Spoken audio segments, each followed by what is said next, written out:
Blessings and welcome everyone. Nico, son of Celine here, and in this video we are taking an extra deep dive into the January and somewhat February 2022 Mercury Retrograde. As we started the year, I've decided to maybe go a little bit deeper into the Mercury retrogrades and really dissect them kind of the way I do with the major astrology transits like I did for the Jupiter going into Pisces video and the Venus retrograde video. I figured let's do it for Mercury retrogrades as well. And so that is what we are doing here. In this video, I'm also going to be talking about the North Node's move into Taurus. And so you're actually getting two major astrology transits in one.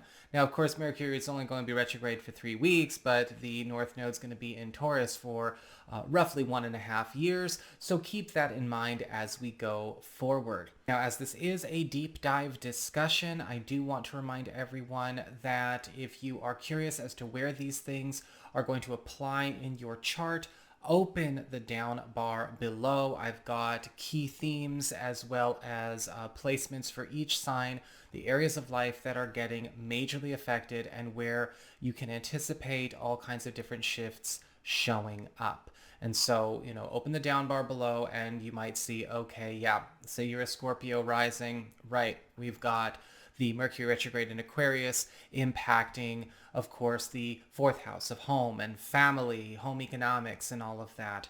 Remember to always check your rising sign as well, because that's going to be giving you a closer look at what your natal chart build is more than likely going to be. And so, again, just open the down bar below as you follow along. And if you ever want to get a session with me, you can go on ahead to my website, integrativemysticism.com, or you can follow the links in the down bar below. And don't forget to like, share, and subscribe. You know I appreciate it, and engagement helps this channel out a lot. And I would also like to request that y'all check out some of my non-horoscope content. I'm actually going to be talking about cycles in this video, and recently on the Integrative Mysticism podcast, Rob and I did discuss cycles and how to actually introspect and self-examine and identify cycles that are playing out. And as we've started into 2022, we are reviewing a 12-year cycle, we are reviewing an 18-year cycle, we are also eliminating a 6-year/7-year cycle, so let's say 6 to 7 year cycle, and we're eliminating a 9.5-year cycle as well. And so if you're interested in a bit more of a deep dive on that topic all itself, check out my Integrative Mysticism podcast. It's got a playlist of its own on my main channel page. And you're always going to find out more about your readers and your astrologers when you look at their non-horoscope content, for that matter. So if you really want to get to know us, look for that. So what's going on with this Mercury retrograde? Well, Mercury turns retrograde in Aquarius on the 14th and remains retrograde in Aquarius until the 25th. And then Mercury will be retrograde in Capricorn from the 25th of January through the 3rd of February. So already a lot of action going on here. The big themes that you've got to remember with Mercury retrograde: the planet of communications, haste and speed, and to a certain degree, yes, contracts and commitments, is that Mercury retrograde is all about revision, reevaluation, revisits, and yes, to a certain degree, rearrangements, or maybe even a reckoning that could, yes, maybe shake things up, maybe pull things apart, or release something for our own good. Mercury retrograde isn't necessarily just a wanton troublemaker, right? We are talking about divine energies that work in peace and order. However, it doesn't feel like peace and order when our, small little selves are reacting to what's going on around us. And so we are looking at a theme of revision, revisits, reevaluations, and rearrangements throughout this time, and any Mercury retrograde for that matter. Now, Mercury retrograde in Aquarius, however, is kind of interesting, because with Mercury retrograde in Aquarius, it's all about agency, taking agency. Because Aquarius, of course, is all about agency. It's the rebel, it's the inventor, it's the experimenter, it's the one who thinks outside the box, it's the revolutionary. And so when we need to take agency, or we need to take responsibility for not taking agency, or we have to reclaim agency, Mercury retrograde can be a great opportunity for us to identify where it must be so, and also revise or revisit, release, renew, or rearrange things that maybe were created, that were brought forth into being because either we did not use agency, we didn't take agency, we didn't know we had agency, or we gave our agency away, or it was not given to us or allowed for us given the circumstances. And there are a lot of reasons why that might occur, but we're going to break that down, as we go a little bit further. Agency is really important to keep in mind, right? It's one thing to talk about intention and freedom and free will. Agency is the capacity to actually use it, right? Agency is about being able to enact your will and intent with complete understanding of what's going on and what you're doing through an understanding of reflection and an introspective process that gives you complete understanding of not only what you are dealing with, but what you are doing, what decisions you're making, what you're committing to, and why. And so with Mercury retrograde in Aquarius, we are undoing a lot of things where maybe that was not a part of our decision-making process or not a part of any kind of circumstance or trend or status quo that got started in our lives. And we are now getting a chance to clear that, reverse, renew, restore, realign, rearrange, whatever must be done. Now, interestingly enough, Mercury retrograde is going to start with a square to Uranus, currently retrograde in Taurus, or at least retrograde at the time in Taurus. So Uranus retrograde in Taurus is doing very Uranus things. Uranus in Taurus is all about pulling apart status quos and old structures, old routines, old life scripts, old lifestyles that basically are from a time, a space, a creation, or a custom that doesn't hold up. However, with Mercury, forming this square to Uranus retrograde in Taurus, now we're actually getting a first-hand look at what it means to live with agency or not. And we see reviewing commitments and compromises that were made out of caution or out of fear. Caution or fear of the unknown, caution or fear of what might happen to us, caution or fear of the, maybe going the wrong way, making the wrong decision, not trusting our free will, seeing consequences and assessing alternatives, and undoing and recanting considerations and or allowances that we have granted to those in our space or our inner circle that have not served or have gotten worse. Allowing a personal desire that may rebel, very Uranus, very Aquarius, that may rebel against an old association or assumption, right? We're allowing that personal desire to be given proper consideration. So it's essentially giving us a chance.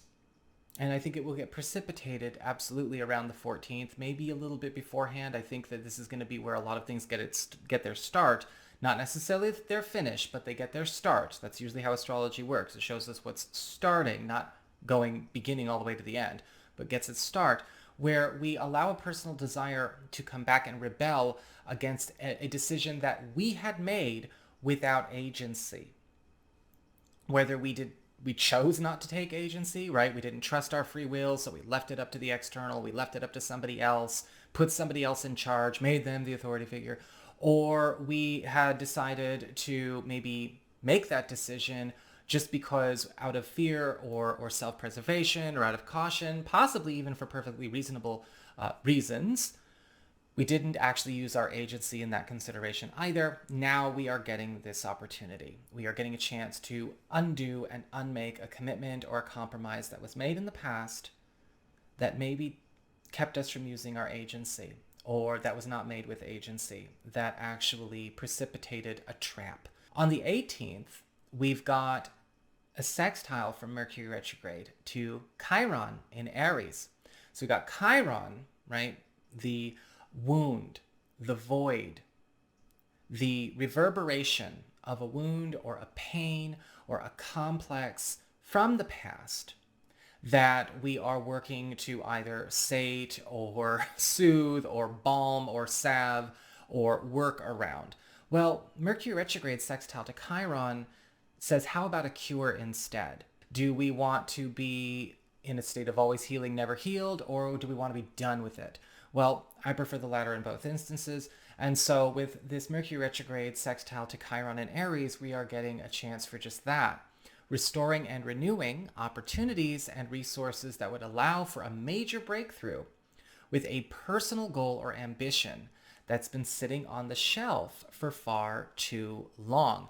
So this may be the same thing that we talked about with the January 14th square to Uranus retrograde, or it may be something completely different. It could be that you're getting a twofer this month. And when it comes to a goal or an ambition, or maybe a desire you're trying to manifest, something you're trying to bring forth, but you've kept it on the shelf. Why are we keeping it on the shelf? You know, what wounds are keeping it on the shelf? What complexes are keeping it on the shelf? What programming is keeping it on the shelf? We don't have to do this because Mercury retrograde is, again, reversing, revising, reevaluating everything, turning that whole idea or that whole philosophy upside down and presenting a renewal and restoration of opportunities and resources maybe that we did not see or did not understand for their worth or their value, or maybe increasing their value and applicability for us to put to use right away. On the 23rd, we have the Sun and Mercury retrograde conjunct in Aquarius.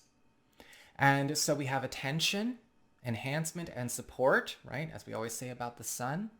Attention, enhancement, and support that takes down and alters a current road or path taken in order to optimize value gained and progress made.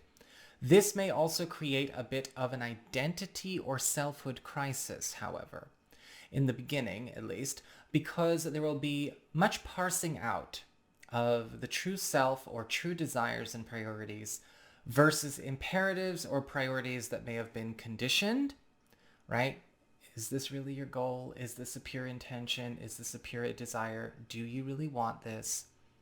Or was this maybe programmed? Was this created? Was this imposed? Was this influenced? Was this groomed?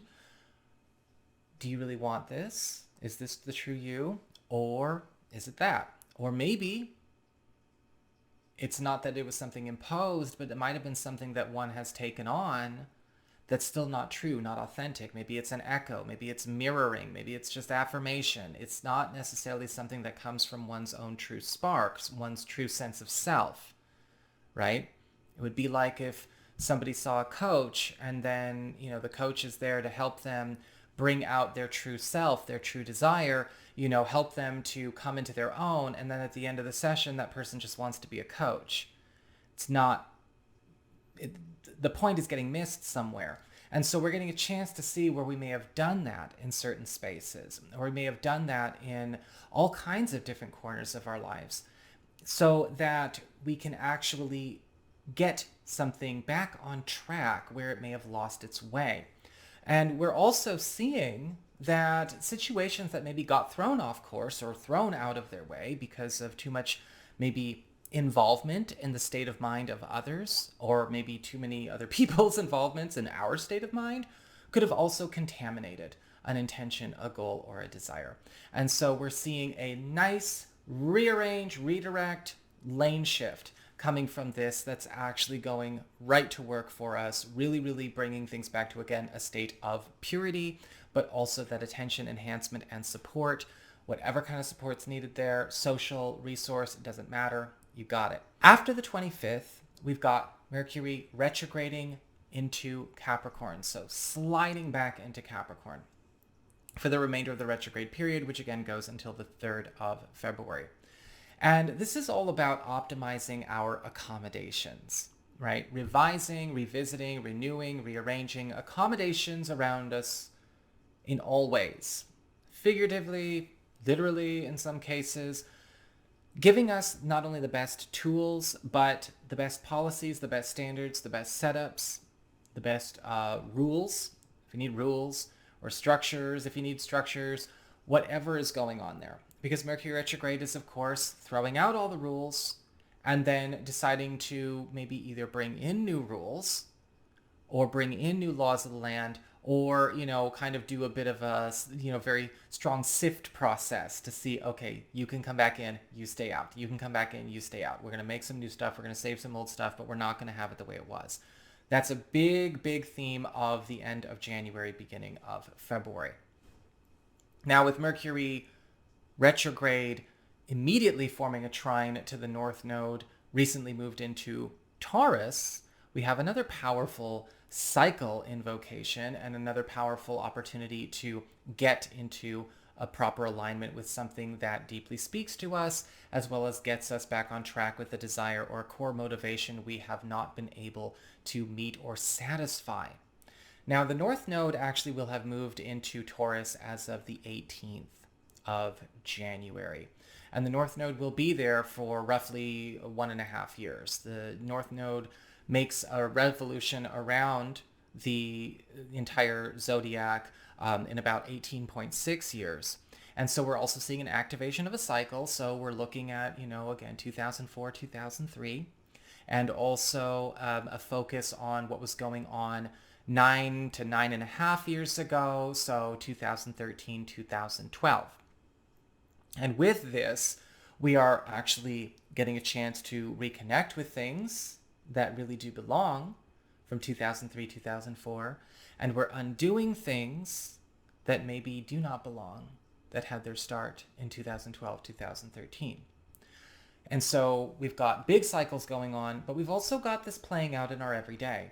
Now, the North Node, let's take a second to talk about the North Node. The North Node in Taurus behaves very differently than the North Node in Gemini. And for that matter, the South Node, which of course is moving as well as it's opposite the North Node in Scorpio, is very different than the South Node in Sagittarius. And we're going through a huge turn away into a focus on new health, new wealth, and functionality as a focus from a stable, fair, and wholesome place. Removal and release of individual and collective dysfunction, and going through a major dissection process when it comes to dis-ease, disharmony, and dysfunction.